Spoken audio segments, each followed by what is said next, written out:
Buenas noches. Vamos a reiniciar. Estamos teniendo algunos problemas de audio en la tarde de hoy. Buenas noches. Vamos a reiniciar.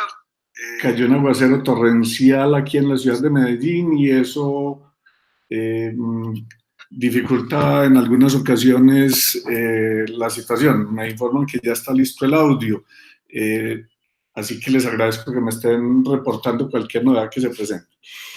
Mm, Les decía que el diplomado a través de estas generalidades pretende poner en circulación el conocimiento, que sea accesible para cualquier persona que lo esté cursando y que de hecho se traduzca en unas eficientes políticas públicas en los territorios. Así que agradecemos la comprensión en esta medida porque entendemos que hay personas de muy alto nivel formativo cursándolo y que en algún momento se han sentido como incómodas, pero les agradecemos su comprensión. Por otra parte, pues utilizamos la tecnología y cuando se hace uso de la tecnología necesariamente pues se tienen algunas dificultades con la plataforma, pero les garantizamos que hay un equipo de muy buen nivel, de muy buenas capacidades al frente de la solución de esos pequeños impases. No somos los únicos a quienes nos sucede, todas las instituciones que trabajan con este tipo de herramientas pues se ven abocadas a esta situación. Pero ponemos de nuestra parte la mejor voluntad para que cada inquietud, cada comentario, cada problema se vaya a solucionar. Bueno, estimados participantes, en la anterior ocasión tuvimos tuvimos la ocasión de adentrarnos en las razones geopolíticas y de orden estratégico que llevaron al país a adoptar una nueva constitución y a otros muchos más. En total a 140 países del mundo, pues les fue vaciada esa política, esa orientación y todos ellos entonces cambiaron la constitución para, incluidos nosotros, para atenernos a esas nuevas realidades. Ese avance que se traduce en el artículo primero de la Constitución de ser Colombia un Estado social de derecho, pues dio lugar entonces a la incorporación de un catálogo de derechos, los fundamentales del artículo 11 al 41, los derechos económicos, sociales y culturales del 42 al 78 y los derechos colectivos del 78 al 82. Ese catálogo de derechos fundamentales individuales, sociales y colectivos, pues ha tenido unos desarrollos legislativos, cada uno de ellos podría decirse que ha tenido su ley, en algunos casos más de una ley, dependiendo de la complejidad del derecho. Si estoy hablando del derecho a la vida, pues es necesario que muchas variantes se le hagan al Código Penal, que muchas variantes se le hagan también a la forma de garantizar la vida digna a través de otros derechos que están concatenados con el derecho a la vida. Pero fundamentalmente fue un gran avance en materia de lo que fue los derechos sociales, porque esa incorporación no la teníamos nosotros hecha en la anterior constitución por datar de 1886, tiempos aquellos en que de manera muy sutil se trataba el asunto, no tan vehemente como ahora y no tan público como es el asunto en la actualidad. Hoy voy a complementar el acervo formativo para que haga tránsito entonces a una propuesta cultural que soporte, que allegue, que refuerce esta comprensión de los temas del diplomado y que lo enlace con las incorporaciones constitucionales, con los respaldos constitucionales necesarios para que al momento de formular la política pública, entonces vengan las leyes de la República, los documentos COMPES, las ordenanzas de las asambleas y los acuerdos de los consejos distritales y o municipales a sostener y a soportar todo el conjunto de decisiones que en una política pública se incorporan. Tengo que decir sobre los derechos sociales de manera histórica y breve que aunque en Grecia y en Roma ya se hablaba del asunto, así como en otras civilizaciones, el primer hito de esos derechos sociales lo constituye la Revolución Francesa. Y es que a partir de allí, el ciudadano como tal es titular de derechos y obligaciones. Comprensión que no se tenía en el pasado, antes del hito número 1, puesto que estaba regido ese país por el absolutismo. No era entonces posible pensar en que en un régimen absolutista hubiese un catálogo de derechos que protegiera al ciudadano.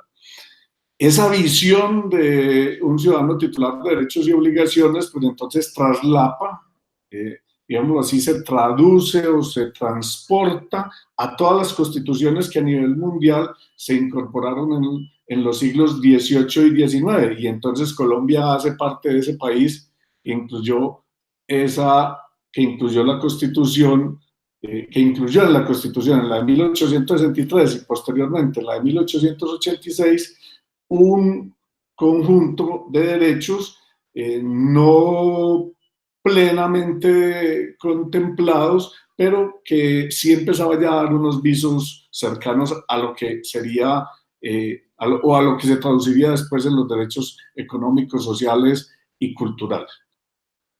Sobrevino el periodo de entreguerras, la Primera y la Segunda Guerra Mundial entre los años 1918 y 1948, pues se dan unas grandes discusiones acerca de la barbarie, acerca de la crudeza, de lo cruenta que fue la guerra, y esto da al traste finalmente con la Declaración de los Derechos Humanos en el seno de la Organización de Naciones Unidas, que a partir de 1948 empieza a trazar la línea de acción pública, la línea de acción política, la línea de respeto a los derechos humanos, y que en los artículos 22 al 27 de esa carta incorpora derechos como el que tiene el ciudadano al empleo y al salario justo, a la protección social, a la vivienda, a la educación gratuita y de calidad, a la sanidad, al entorno saludable y a la alimentación y seguridad alimentaria.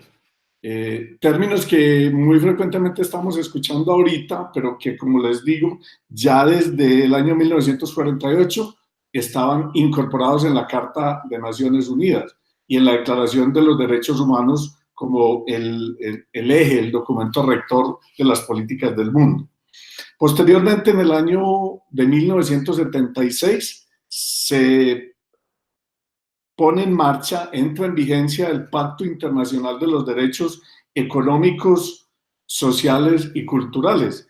Y entonces estos dos momentos, el de la Declaración de los Derechos del Hombre y el del Pacto Internacional de los Derechos Sociales y Culturales, se constituyen en los hitos 2 y 3 y están relacionados todos dos con la Organización de Naciones Unidas, por lo cual los agrupo.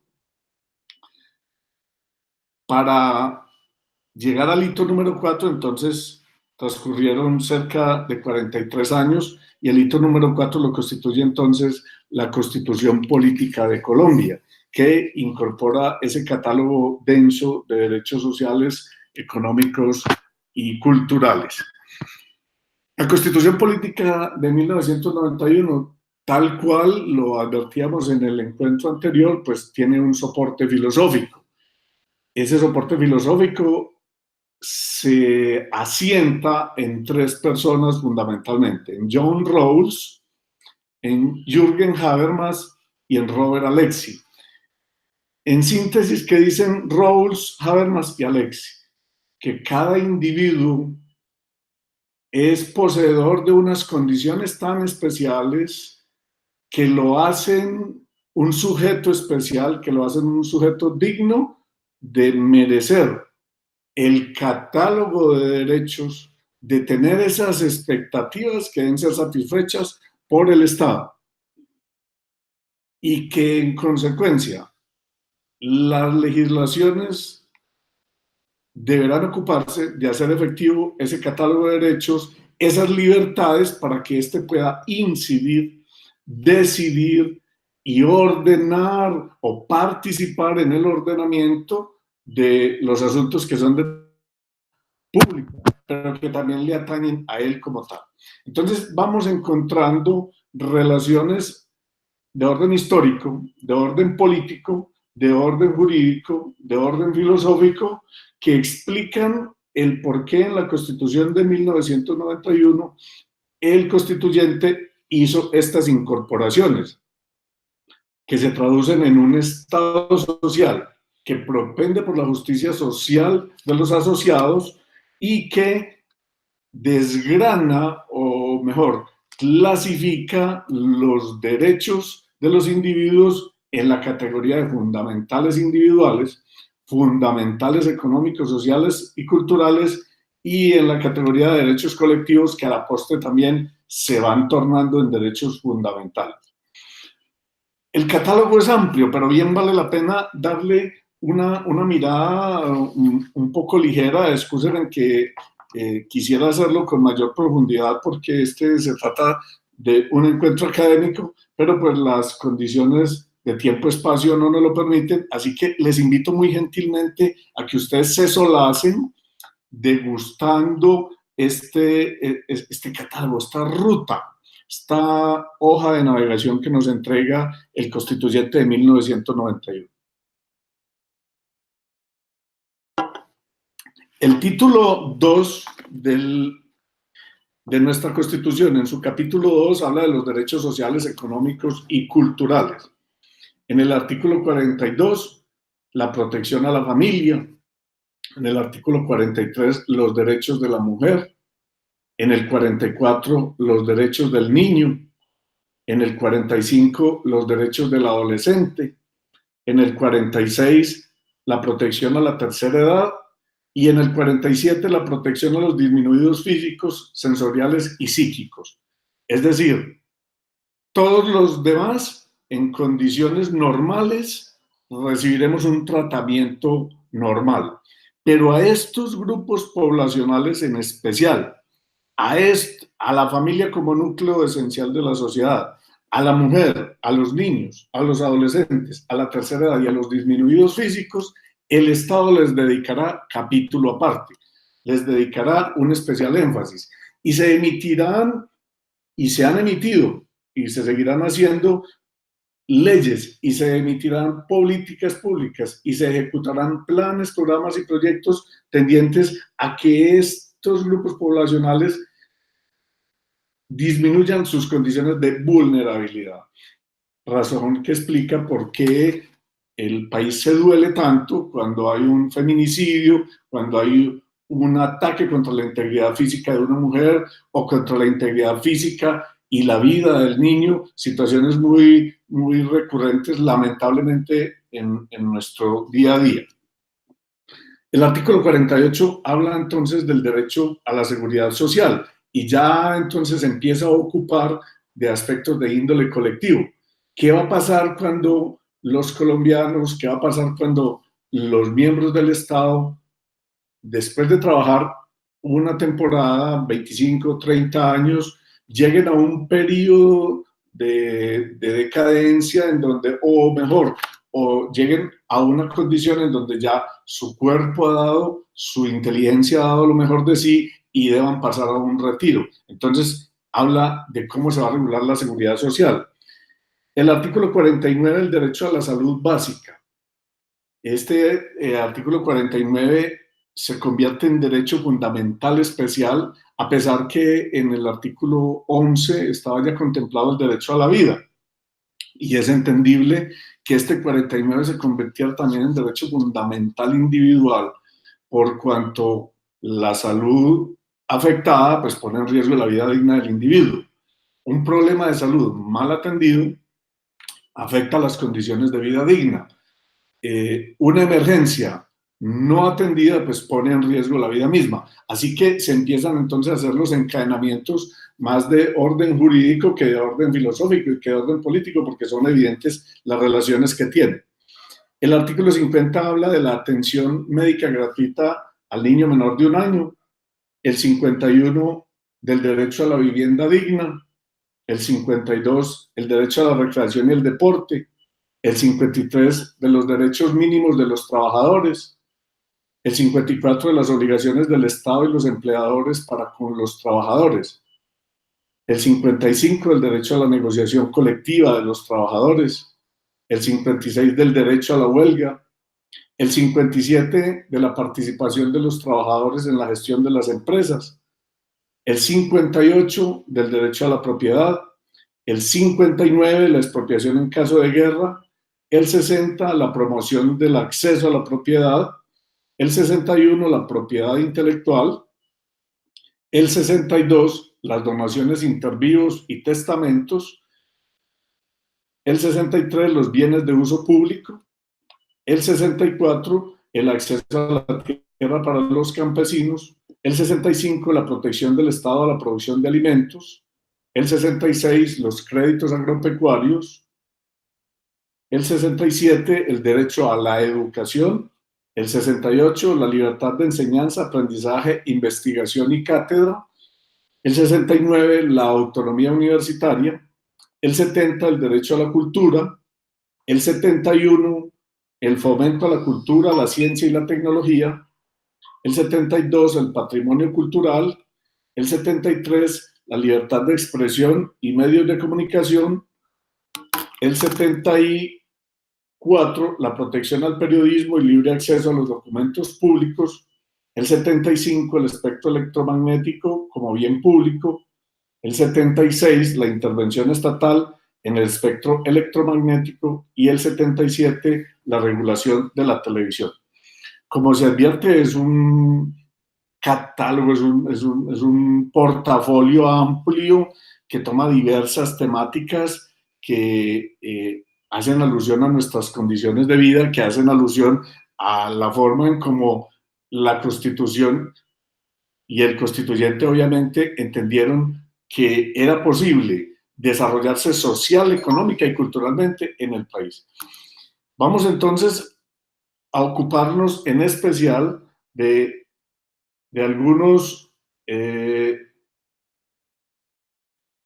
de estos derechos que por condiciones, digamos, de naturaleza temática tienen que ver con el diplomado en desarrollo económico territorial y tienen que ver con el desarrollo de las personas que habitamos los territorios. Tienen que ver en síntesis entonces con lo que nosotros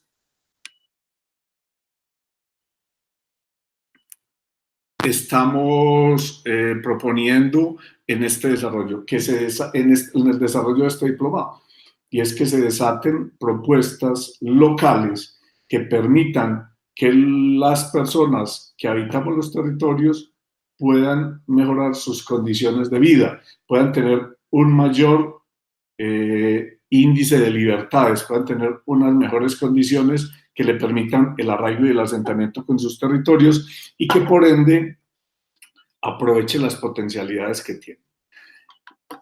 De los artículos mencionados, del artículo 42 al 77, voy a tomar unos ejemplos especiales en los que claramente podría hacerse énfasis en el marco de la formulación de políticas públicas para propiciar el desarrollo económico.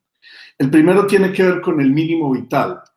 El mínimo vital es un concepto que está incorporado desde la Constitución alemana, pero que se refiere siglos atrás a las condiciones que necesita un individuo para sobrevivir, que necesita, pues como es apenas obvio, alimentación, vestido, techo, salud, trabajo y seguridad social. Un ejemplo de cómo el Estado protege el mínimo vital es el de la exención que tienen los productos de la canasta básica para no ser grabados con el impuesto al valor agregado del 16%. Sucesivas leyes que han adoptado las reformas tributarias en el país han protegido hasta el presente la canasta familiar con el prurito de que favorece la alimentación de las personas y favorece por ende su vitalidad, mantenerlas ajenas a ese gravamen del 16%. Hoy hay una discusión con el nuevo gobierno de si se grava o no se grava la canasta familiar. el ministro de Hacienda está proponiendo que se grave y que se le devuelva el gravamen a la población de menos estatus socioeconómicos. Es una fórmula, hay otras, hay quienes defienden en el Congreso de la República que se mantenga la exención que ha habido durante estos 27 años, pero hay quienes están de acuerdo también con la decisión de hacer un gravamen generalizado y más bien una devolución. Veremos en qué para el Congreso, veremos a finales del año las decisiones que toma el Congreso a través de esa ley de reforma tributaria.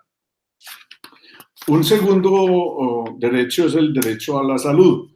Ya les decía que la negación del más mínimo nivel de asistencia médica y de medicamentos a una persona que se encuentre enferma o a una persona que esté en condiciones delicadas o por una emergencia, algo por el estilo, pues afecta el derecho a la vida.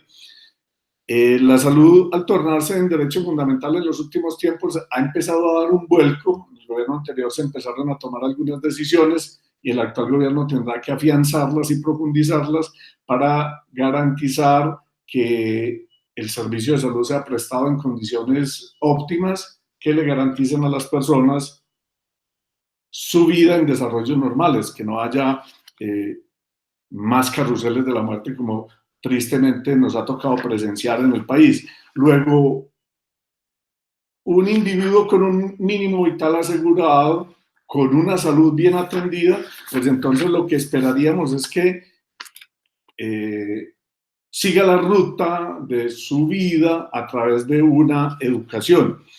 Lo dice la Carta de las Naciones, la Carta de los Derechos del Hombre, promulgada en el seno de la Organización de Naciones Unidas, que la educación debe ser gratuita y de calidad. Aquí ya en el país hay una oferta de educación gratuita para los niveles básicos, primario y secundario, incluso técnico y tecnológico que se ofrece a través del SENA, por ejemplo, y algunos programas en el gobierno anterior, el programa Ser Pilo Paga, que permitió que 40.000 estudiantes ingresaran a las universidades privadas que quisieran, en donde pudieran cursar las carreras de sus preferencias con financiación completa del Estado. El gobierno propone una variante a este programa diciendo pues, que para fortalecer las universidades públicas lo mejor sería que esos recursos se volcasen hacia allí. Aún no se ha tomado ninguna decisión por parte del gobierno nacional, es una propuesta hasta ahora, esperemos en qué va digamos, en qué se va a traducir esta decisión. Pero ya empiezan a asomarse entonces indicios, o ya empiezan a darse indicios de que se adopta en el país la condición de gratuidad para la educación. El Estado alemán, por ejemplo, y el Estado francés tienen la educación superior categorizada en la condición de pública. Y eso hace entonces que el acceso sea un acceso en condiciones muy especiales, muy diferentes. El siguiente derecho es el de la vivienda. Nosotros tenemos asociado a nuestra seguridad, a nuestra integridad, a nuestra intimidad, al libre desarrollo de nuestra personalidad, el hecho de tener vivienda y poderlo hacer dentro de nuestras íntimas paredes, dentro de nuestras condiciones particulares, sin intromisión, sin que generemos molestias para los vecinos, pero es decir, en nuestro hogar nosotros encontramos no solo cobijo, afecto, cariño, sino que encontramos un espacio en donde podemos desarrollarnos según nuestras propias convicciones, según nuestras propias apreciaciones. Así que el derecho a la vivienda pues hace parte de ese catálogo de políticas públicas que el país viene profundizando. Aquí voy a utilizar un minuto para hacer un relato en referencia a lo que sucedió con la crisis financiera internacional del año 2008, porque Colombia no se había atrevido a masificar el derecho de acceso a la vivienda gratuita.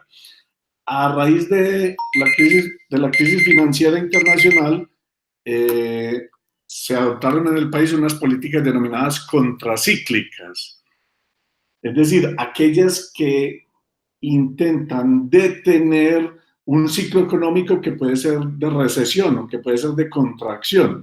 En el mundo entero se generó una contracción económica y en algunos países una recesión con pérdidas grandísimas, como en Estados Unidos, en España, en Irlanda, en Grecia, en Portugal, en Italia. Y Colombia aprovechó esa circunstancia para implementar un plan de vivienda gratuito. Entiendo que cerca de 300.000 familias se han beneficiado de esas viviendas entregadas por el Estado en unas condiciones de habitabilidad mayores o menores dependiendo de la región, dependiendo del constructor, etcétera, que no son objeto de este encuentro, pero que dan cuenta del acceso gratuito a la vivienda. Ya habíamos hablado del acceso a la educación, del acceso al derecho fundamental a la salud y del acceso al mínimo vital. Otras familias pues han recibido subsidios para construir, para mejorar su vivienda o para hacerse a un nuevo proyecto de vivienda, dadas las condiciones de empleo que tienen.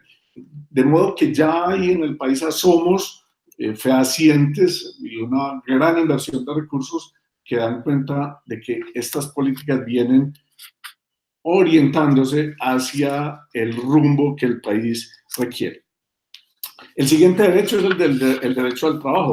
Obviamente que un individuo, entonces, con un mínimo vital, saludable, educado, formado, con vivienda, pues pretenda poner en circulación para el desarrollo de la industria, para el desarrollo de su familia, para el desarrollo de la sociedad, lo que sabe, lo que ha aprendido, que sus habilidades impacten de manera efectiva el mundo, impacten la producción, impacten a la sociedad, impacten al Estado mismo, porque pues, sabemos que se generan tributos, pero que impacten también a su propia persona, porque el derecho al trabajo pues tiene que ver con el hecho de sentirse útiles, y sentirse útiles pues significa traducciones en una persona más feliz, más desarrollada, con mayores posibilidades, con mayores libertades, porque recordemos que finalmente todos estos derechos lo que hacen es traducirse en libertades. Así que hay unas posibilidades enormes ya en la temática del diplomado, pues haciendo un enlace con lo aquí mencionado, de que los ejercicios de planeación en el marco de la Ley General de Planeación, la Ley 152 de 1994, en el marco de la Ley de Ordenamiento Territorial, incorporen los lineamientos, las políticas, las estrategias y los actores en el ejercicio y en la comprensión de condiciones de mínimo vital, en las condiciones de salud, las condiciones de educación, de vivienda y de trabajo, para que en cada territorio, en cada municipio, en cada distrito, en cada vereda, en cada resguardo indígena, haya entonces maneras de poner en circulación una serie de recursos, una serie de propuestas que mejoren las condiciones de vida de cada uno de nosotros. Ha sido de mi gusto en este ejercicio el compartir con ustedes estas otras miradas que no tienen la temática propia del diplomado, pero que están inescindiblemente relacionadas, es decir, que dan cuenta de que las unas atienden a las otras, y por tanto entonces procuraré cada que pueda tener la ocasión, cada que tenga la ocasión de enriquecerlos a ustedes con un poco de ese gran material, de esa gran comprensión de lo que significa este ejercicio. El tiempo de mi intervención pues está terminando, entonces quiero pues darle a ustedes el gusto de compartir las inquietudes que tengan, y para eso entonces pues podemos empezar por lo que van diciendo por aquí en el chat. Me pregunta Johanna Cero que cuáles son los nombres de los autores, es decir, de los filósofos en que se inspiró la Constitución Política del 91. Es John Rawls, Jürgen Habermas y Robert Alexy. Especialmente esos tres son los tres filósofos que tratan de manera muy especial el concepto de la subjetividad que atañe a cada ser y de las libertades que propician la existencia o que se propician gracias a la existencia de un catálogo de derechos fundamentales. La planificación del desarrollo económico territorial, me dice Juan José Raigosa, en la Agenda Global de Desarrollo, los Objetivos de Desarrollo Sostenible a 2030. Si esta es una política global, ya hay preocupaciones enormes por los márgenes de miseria, por los cinturones de miseria que existen en muchos países. La hambruna alcanza a 800 millones de personas. Las condiciones de habitabilidad, nosotros que estamos recibiendo en estos momentos una migración de personas procedentes de Venezuela, sabemos que las condiciones en este y en otros muchos países se han puesto complejas y por eso entonces es que a nivel mundial hay este tipo de preocupaciones.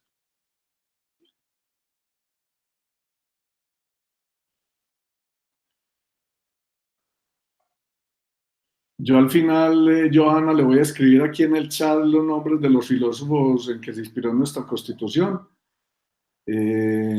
No sé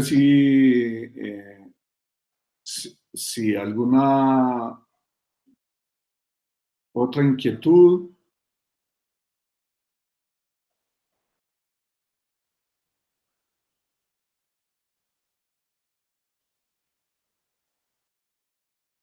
Johanna, con mucho gusto. Es muy sencillo, si tú buscas en cualquiera de los motores, John Rawls, Jürgen Habermas y Robert Alexy.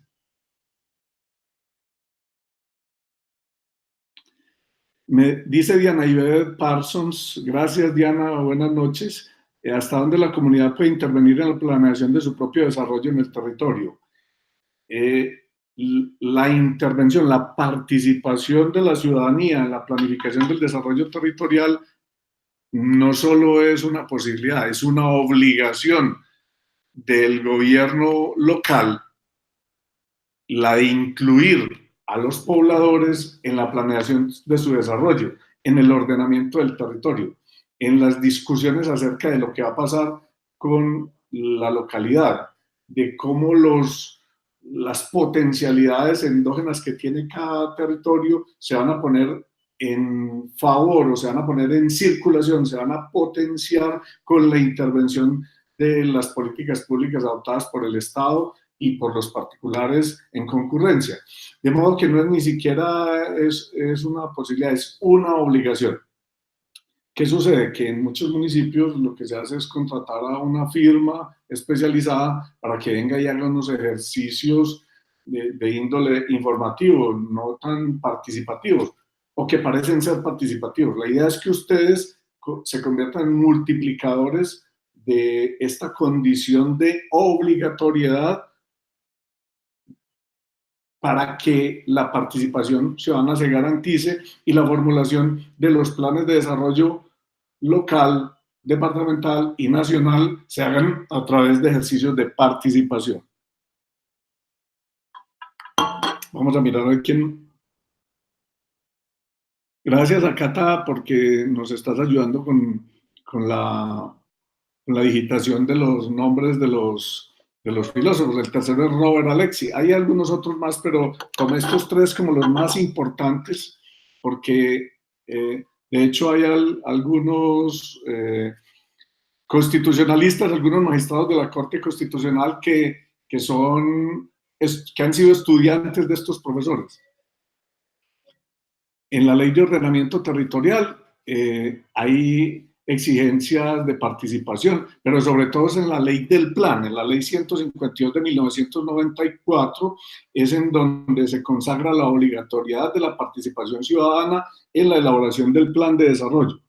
Así que lo encontramos, en este momento no lo tengo específico en mi mano, pero con mucho gusto lo puedo desatar. El ordenamiento territorial, como ustedes bien lo saben, pues es una decisión del Consejo Municipal a instancias de propuestas del alcalde municipal o del alcalde distrital. Se decide qué hacer en el territorio, qué hacer con el territorio. De acuerdo a la naturaleza, a las condiciones especiales, condiciones ambientales, condiciones espaciales, geográficas, pues entonces se le da un uso al territorio. Y obviamente que esto tiene que tener en cuenta la ciudadanía, pero con mayor razón es en la ley del plan de desarrollo, al momento de elaborar el plan de desarrollo para cada cuatrienio, que el gobierno municipal tiene que incorporar la voz ciudadana, porque el futuro, que es lo que define un plan de desarrollo, necesariamente tiene que contar con la participación de los actores, es decir, de los socios, de los asociados del Estado, que son los ciudadanos.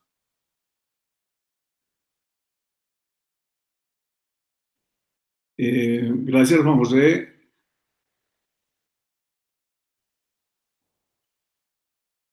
Está por aquí complementando la información.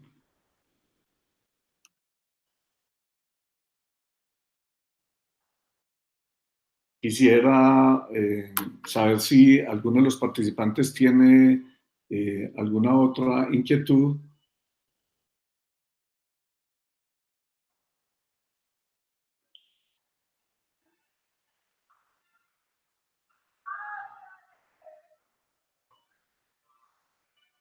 Y si no, pues con mucho gusto estaremos entonces en el foro de convivencia desarrollando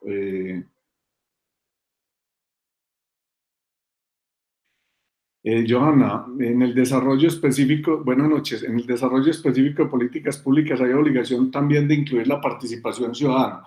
Es indispensable que la formulación de políticas públicas pues incluya a los ciudadanos. Uno pensaría que ya están incluidos los ciudadanos a través de los concejales, por cuanto, o a través de los congresistas o a través de los diputados, en su orden, concejales, diputados y congresistas, porque hacen el ejercicio de ser representantes de la comunidad.